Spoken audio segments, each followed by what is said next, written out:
முருகன் என்ற பெயரில் வந்த அழகே என்றும் புதியது.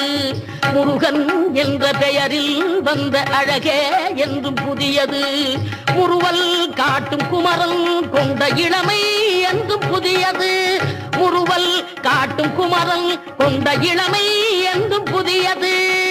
உன்னை பெற்ற அன்னையர்க்கு உனது லீலை புதியது. உன்னை பெற்ற அன்னையர்க்கு உனது லீலை புதியது. உனது தந்தை இறைவனுக்கும் வேலும் மயிலும்.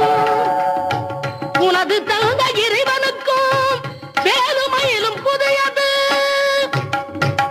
முருகா